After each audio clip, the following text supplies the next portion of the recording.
نہیں ہیں، تمہاری روحیں تمہارے اتنا قریب نہیں ہیں جتنا میں نے اپنے محمد کو تمہاری قربت میں رکھ ڈالا۔ اللہ بھی قریب ہے چونکہ ولی ہے، حضور بھی قریب ہیں چونکہ ولی ہے، اور صرف حضور ولی نہیں ہے بلکہ والذین آمنوا، جب والذین آمنوا کہا تو اس میں غوث بھی آ گئے، اس میں فرید بھی آ گئے، اس میں قطب الدین بھی آ گئے، اس میں بہاؤالدین نقش بند بخاری بھی آ گئے، اس میں شاہ سہرورد بھی آ گئے۔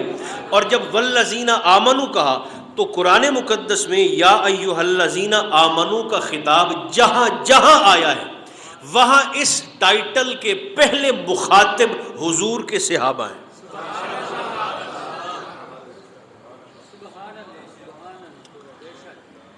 جو دوست بڑی توجہ سے میری گزارشات کو سن رہے ہیں، جب بھی اللہ نے یا ایھا الذین آمنو کہہ کر خطاب کیا ہے قرآن مقدس میں، تو اس آمنو کے خطاب کا پہلا ٹارگٹ وہ حضور کے صحابہ ہیں۔ اب صحابی چونکہ صحابی ہے تو ظاہر ہے ہر صحابی ولی بھی ہے، ہر صحابی ولی بھی ہے۔ اگر ولی ہے تو پھر ولی کے لیے تو قربت شرط ہے۔ یہ ولی کتنے قریب ہے؟ اللہ کی قربت ہم نے دیکھ لی، رسول اللہ کی قربت ہم نے دیکھ لی۔ اب جو سرکار کے صحابہ ہیں، حضور کے غلام ہیں، وہ کیسے قریب ہیں؟ سیدنا فاروق اعظم رضی اللہ تعالی عنہ نے حضرت ساریہ رضی اللہ تعالی عنہ کو ایک لشکر کے ساتھ نہاوند روانہ کیا، فارس، ایران اور شام کے علاقوں میں جہاد کرنے کے لیے نہاوند کہلواتے تھے۔ ساریہ لشکر کشی کے لیے تشریف لے گئے جہاد کے لیے۔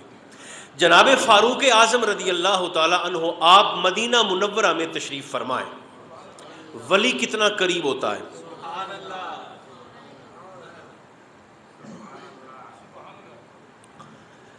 ساریہ وہاں پر لڑ رہے ہیں، لشکر کے ساتھ جہاد کر رہے ہیں، جناب فاروق اعظم منبر پر بیٹھے ہیں، آپ خطبہ ارشاد فرما رہے ہیں، جمعے کا دن ہے، اور تقریر کرتے کرتے منبر پر بیٹھے بیٹھے خطبہ ارشاد فرماتے فرماتے جناب فاروق اعظم نے اچانک اپنے موضوع سے ہٹ کر وہیں بیٹھے بیٹھے فرمایا یا ساریۃ الجبل،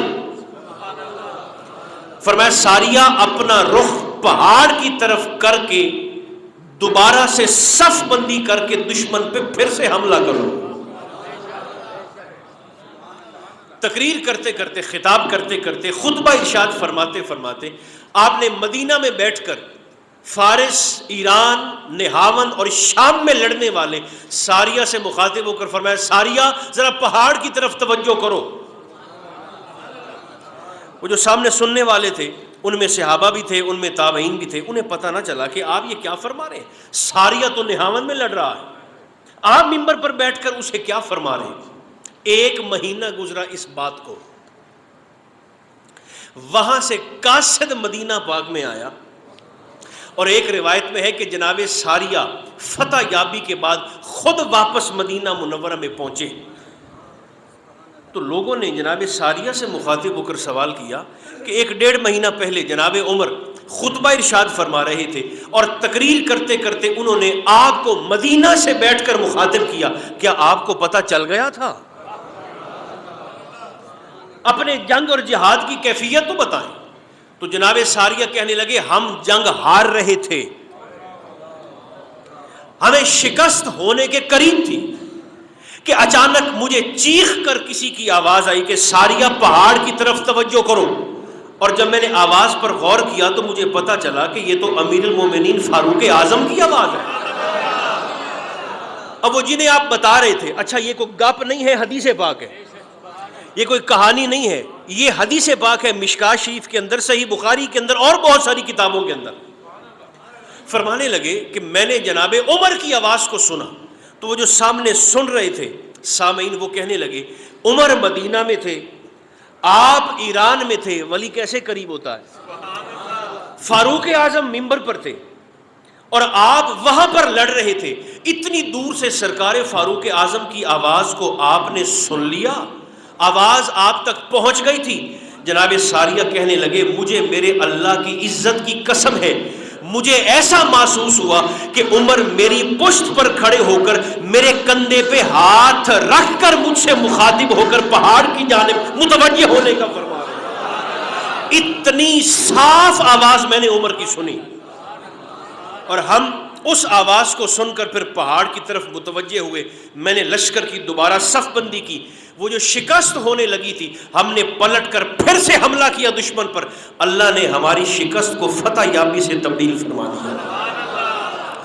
بات ابھی آگے ہے، یہ بات مدینہ میں جنگل کی آگ کی طرح پھیلی۔ عمر بیٹھا مدینہ میں ہے، آواز پہنچا رہا ہے ایران میں، عمر بیٹھے مدینہ میں نگاہ سے دیکھ رہے ہیں میدان جنگ کو۔ جو خاموش ہے وہ بھی زبانیں کھول کر بول سکتے ہیں۔ عمر بیٹھا مدینہ میں ہے اور مدد کر رہا ہے لشکر جو ایران میں لڑ رہا ہے، آواز بھی دور سے، نگاہ بھی دور سے، مدد بھی دور سے، یہ بات جنگل میں آگ کی طرف پھیلی۔ سرکار فاروق اعظم کا ایک لنگوٹیا تھا، مکہ میں رہتا تھا، جگری یار تھا بچپن کا، اور جو ظاہر ہے جو لنگوٹیا ہو اسے تو غرض نہیں نہ ہوتی کہ آپ خطیب بن جائیں یا آپ پیر بن جائیں یا آپ وزیر بن جائیں یا آپ مشیر بن جائیں یا آپ کچھ بھی بن جائیں۔ حالانکہ 22 لاکھ مربع میل کے حاکم ہے سرکار فاروق اعظم، یہاں 2 مربع کا مالک نہیں سنبھالا جاتا، اور یہ 22 لاکھ مربع میل کا اکلوتا وارث ہے۔ مصطفیٰ کا تربیت یافتہ یہ شیر سرکار عمر۔ اچھا وہ لنگوٹیا جب اسے پتہ چلا کہ عمر بیٹھا مدینہ میں ہے، آوازیں وہاں پہنچا رہا ہے میرا لنگوٹیا، بیٹھا مدینہ میں ہے، دیکھ وہاں رہا ہے، بیٹھا مدینہ میں ہے، مدد کر رہا ہے اپنے اس لشکر کی جو نہاون میں لڑ رہا ہے۔ اچھا اس کے ذہن میں پتہ نہیں کیا آیا، وہ آپ کا لنگوٹیا جگری دوست مکہ مکرمہ سے چلا اور مدینہ میں آ گیا، اور مدینہ منورہ کی گلیوں میں، اب یہاں پر آپ کو لطف آئے گا، یا عمر، امیر المومنین نہیں، یا عمر کہہ کر، یا عمر کا ہماری زبان میں معنی بنتا ہے اوے عمر، اے عمر، او